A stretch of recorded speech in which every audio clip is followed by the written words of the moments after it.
Alright guys, hope y'all are doing well. Figured I'd kick off the new year with some tips and tricks to help you out when you're attending your card shows, whether it's Pokemon or sports, Beanie Babies, whatever. It should apply generally to pretty much everything.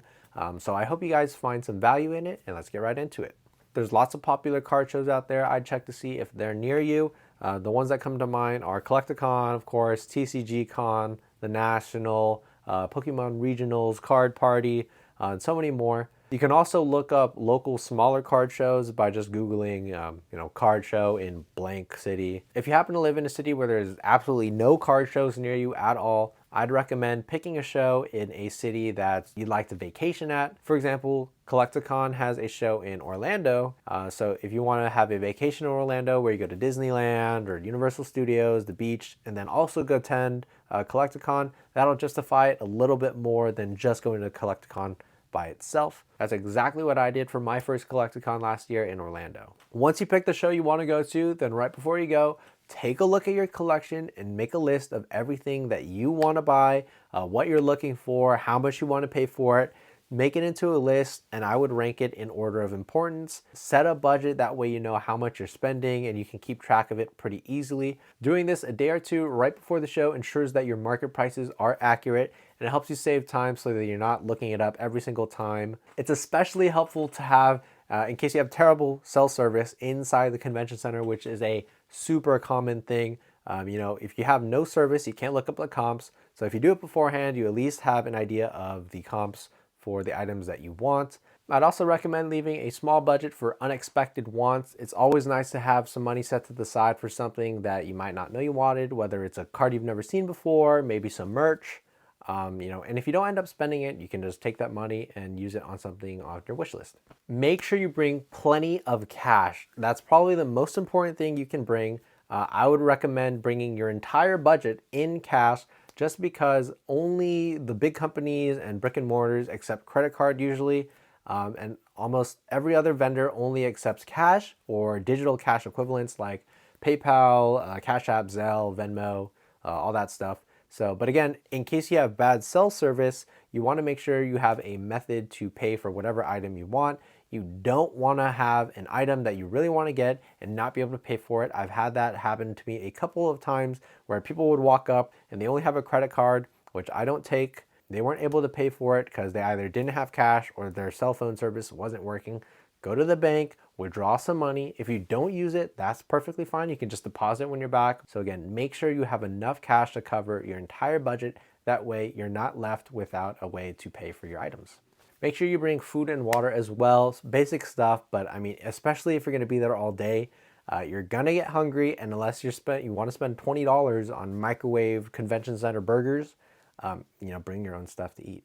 And the last thing you need to bring are cards or whatever you want to sell or trade, whether it's slabs, raw cards in a binder, booster boxes, elite trainer boxes, whatever. There's no better feeling than finding something you really want and then using something that you don't want or you planned on selling anyways to get the item. It's basically free. Slight disclaimer though, pretty much every vendor is going to want trades in their favor. So keep that in mind, that you are going to have to give up a little bit more value, but you don't have to go through the hassle of selling your item.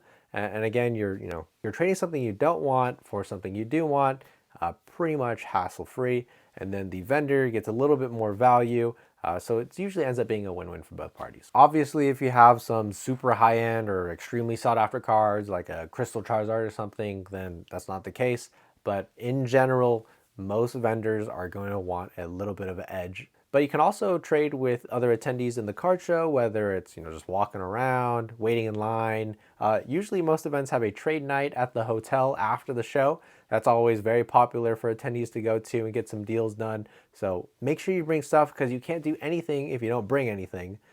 So again, bring stuff that you want to sell or trade or show off. It's always fun to show off your collection to other people to appreciate in person. You know the saying, the early bird gets the worm, and that's so true in this case. Soon as the doors open, all the deals are out there, and it's first come, first serve. All the deals will be scooped up at the beginning. Most events usually have a VIP pass that I'd highly recommend getting. It lets you into the event an hour before everyone else. And that gives you ample time to get a bunch of good deals in before the general admission comes. Most shows will have like special guests that sign autographs, and those lines will get super long. Some people I've heard stood in line for like hours at a time. And if you have the VIP pass, it's basically like a fast pass that lets you cut everyone. So it's definitely worth it if you plan on going for both days, getting good deals, or getting the autographs. If you don't want the VIP pass, you can still get some good deals, but you still need to make sure you come early, get at the front of the line, and as soon as they let you in, I'd actually recommend you go to the back of the card show, just because all the VIPs would have been picking through the first couple of rows of vendors. So start at the back and work your way to the front. It gives you a better chance of getting some better deals. While you're walking the convention center floor, you're gonna wanna make sure you go in a pattern. Unless it's a show that I'm selling at, then you wanna come straight to my booth and ignore everyone else. No, but for real though, start at a corner, work your way down the rows, make sure you check out every single table, because I promise you there's always that person that just has one table with one display, but it's filled with absolute bangers, and you don't want to miss those. So make sure you see every single table, and you can only do that if you go in order in each row, slowly but surely, because if you go randomly, one here, one there, odds are you're probably going to miss tables. So again, go in order in a pattern to make sure you hit everything. I also recommend not buying anything until you've seen every single booth. That way you know what's available, all the prices, etc. The only exceptions to that would be if you find something that's too good of a deal, or something you really wanted that's rare, that you think if you leave, someone else might pick it up. Don't be too greedy. Go ahead and buy it if it fits your budget and you really want it. But other than that, again, I recommend waiting to see every single booth and then figure out what you want to purchase from there. Now, if you didn't listen to anything I said, you didn't make the list beforehand, you didn't do pricing beforehand for whatever reason, if you're walking around and you see an item that you like, before you even talk to the seller, look up the market price to see if their sticker price is even reasonable or close. For example, if they have a Moonbryon that you know is worth about $800, but they're asking $900, odds are you're probably not going to do a deal and you can find it somewhere else. Now, if it's something that's a little bit more rare or that you've been searching for a while and it's still overpriced, you should start the conversation something like, hey, I see the solds for this item are around here, but you're asking this much. Is there any way you can go down on your sticker price? If they say, yeah, I can go down to X amount, whatever, you can start negotiating from there. If they say, no, I'm firm, I know what I have, this is what I'm asking, then you can walk away and hopefully find someone else that has it at a better price. In my experience at these card shows, there's really two different types of dealers, vendors, whatever.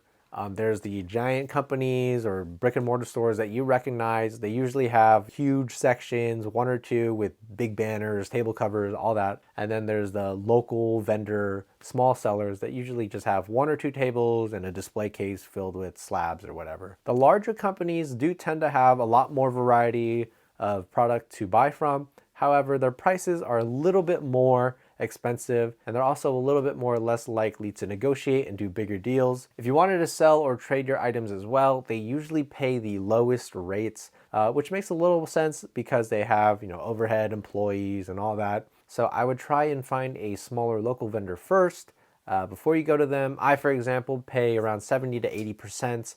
And I know most big companies usually pay anywhere from 50 to 60%. So definitely worth your time to go find a smaller vendor. If you can't find any to buy your stuff, then you can always go to the big guys later. And if you really enjoy them, you want to support them, by all means, they always have great stuff. So buy from them. But if we're talking strictly for the best bang for your buck, best deals, you probably don't want to go to them until after you've seen the local vendors' selections. Negotiating is super important. Almost every single vendor there is willing to negotiate. Some of them, if not most of them, increase their sticker price for their items just because they expect you to negotiate lower. So keep that in mind when you're walking around and browsing people's cases.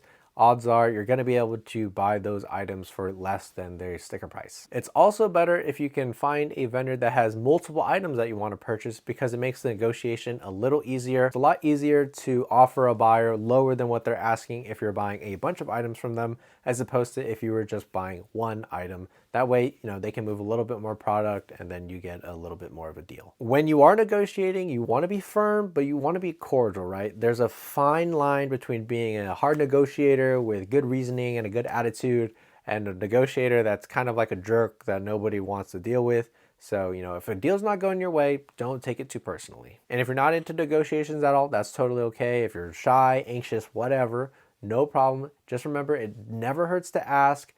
Even if they say no, you can always buy the product for the asking price afterwards. At the end of the day, guys, you should be having fun at the card show. This is not extreme couponers. We're trying to penny pinch every single deal, right?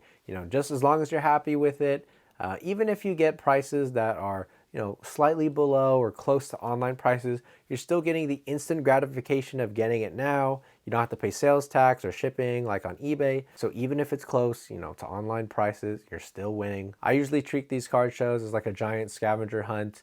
It's a great place to find great deals, rare items, meet new people, do trades in person. I mean, that's literally is a trading card game. So always fun to do deals in person with each other. You should have fun. And don't be too stressed out if you can't find what you're looking for, you're not getting the prices that you want. Maybe adjust them a little bit afterwards. That way you can at least walk away with something. But yeah, that pretty much wraps it up. If you follow these steps, you should have a very successful card show and come home with some pickups that you're proud of. Hope you guys enjoyed the video and found it useful. If you did, go ahead and leave a like for the YouTube algorithm. It really does help the channel out a lot. And also make sure to subscribe for future videos. Thank you so much, and I can't wait to see you all at future shows.